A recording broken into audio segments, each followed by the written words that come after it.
Hey gengs, kembali lagi di siaran STR Channel bersama saya Raka. Kali ini STR Channel akan membagikan sebuah kisah yang menjadi perbincangan mitos atau faktanya. Kisah ini berasal dari seorang raja Sunda yang terkenal di Jawa Barat. Raja ini adalah sang raja Pajajaran bernama Prabu Siliwangi. Di kisah ini, kita akan menceritakan tentang hubungan Prabu Siliwangi dan hutan sancang di Kabupaten Garut Selatan. Oke, sebelum masuk ke kisahnya, buat kalian yang belum menyalakan tombol lonceng notifikasi dan subscribe-nya, boleh ya nyalakan tombolnya agar kalian mendapatkan notifikasi-notifikasi kisah terbaru dari channel ini, dan agar channel ini juga lebih berkembang dan semangat dalam membagikan video-video terbaru. Oke, langsung aja ke kisahnya. Check it out.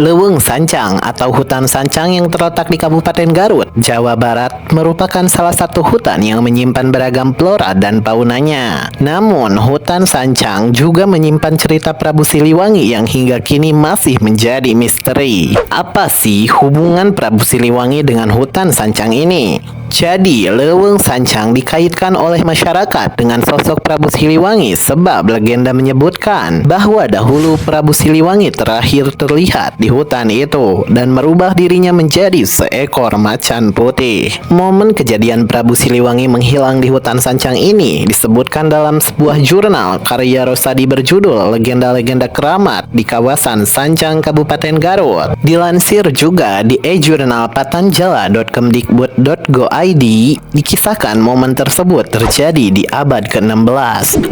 Pasti kalian bertanya-tanya, apa sih penyebab Prabu Siliwangi menghilang dan merubah wujudnya? Kala itu, Prabu Siliwangi yang digambarkan sebagai sosok raja yang bijaksana, gagah perkasa, dan sangat teguh dihadapkan dengan anaknya sendiri yang bernama Raden Sagara, atau yang lebih dikenal dengan Raden Kiang Santang. Raden Sagara atau Raden Kiang Santang adalah anak ketiga dari pernikahannya dengan Nyimas Subanglarang. Kala itu, Raden Sagara telah dibaiat menjadi seorang muslim setelah bertemu dengan Syekh Kuro atau Syekh Kurotul Ain. Tidak lama setelah dirinya menjadi seorang muslim, ia memutuskan untuk mengajak Prabu Siliwangi untuk menjadi seorang muslim juga. Karena Prabu Siliwangi yang memegang teguh ajaran dan kepercayaan yang ditanamkan leluhurnya, ia pun menolak ajakan dari anaknya itu. Dia pun memutuskan untuk meninggalkan kerajaan Pajajaran yang dipimpinnya dan mengembara ke arah selatan Jawa Barat. Hingga tibalah ia di sebuah hutan yang bernama Sancang. Aksi Prabu Siliwangi ini dilakukan agar menghindari pertumpahan darah dengan anaknya sendiri. Prabu Siliwangi memilih hutan Sancang sebagai tempat pelariannya karena di tempat tersebut berdiri sebuah kerajaan yang bernama Kerajaan Sancang yang dipimpin oleh adiknya sendiri bernama Maharaja Dilewa. Kita kembali ke Raden Sagara yang mencoba mengejar Prabu Siliwangi. Prabu Kiang Santang atau Raden Sagara yang tak menyerah terus berupaya mengejar Prabu Siliwangi hingga sampailah ia di hutan Sancang. Namun sayang, sang ayah yang memilih untuk menghilang dengan mengubah wujudnya menjadi macan putih yang lebih dikenal di Garut saat ini dengan istilah Maung Sancang. Dikatakan Rosadi dalam jurnal tersebut, Prabu Siliwangi sempat menorehkan beberapa kata pada kulit sebatang pohon kayu menggunakan pisau pangot sebelum merubah wujudnya. Bunyi tulisan tersebut yaitu Kaboa Kapangi, Kaboa Mual, Tapak Laca Kaula, ku anak incu. Arti dari kalimat tersebut adalah entah bertemu entah tidak jejak langkahku oleh anak cucuku. Kalimat ini mengandung makna bahwa apapun yang terjadi, baik bertemu atau tidak, jejak atau pengaruh seorang akan selalu diingat oleh keturunannya. Ada juga yang berpendapat menurut masyarakat yang bermukim di sekitaran hutan Sancang perihal kisah ini, bahwa Prabu Siliwangi kala itu ingin disunat oleh Raden Kiang Santang, kemudian lari ke hutan Sancang dan mengubah wujudnya menjadi maung.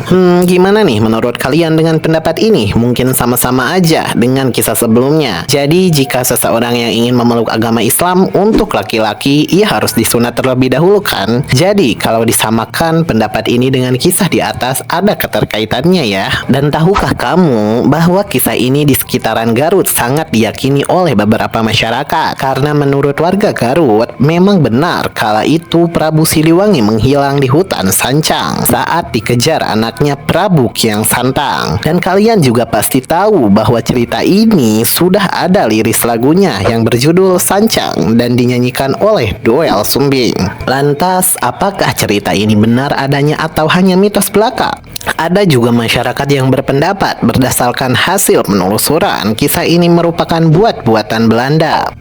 Si Belanda ini kok ikut-ikutan ya? Jadi gini nih, alasannya ialah Belanda ingin agar Leuweung Sancang yang terkenal keindahan alamnya itu tetap lestari. Opini ini terbilang lebih logis secara keilmuan ketimbang mitos yang beredar saat ini di masyarakat. Namun bisa jadi argumentasi tersebut salah sebab tak seorang pun yang memiliki bukti eksplisit terkait kebenaran kedua versi sejarah tersebut.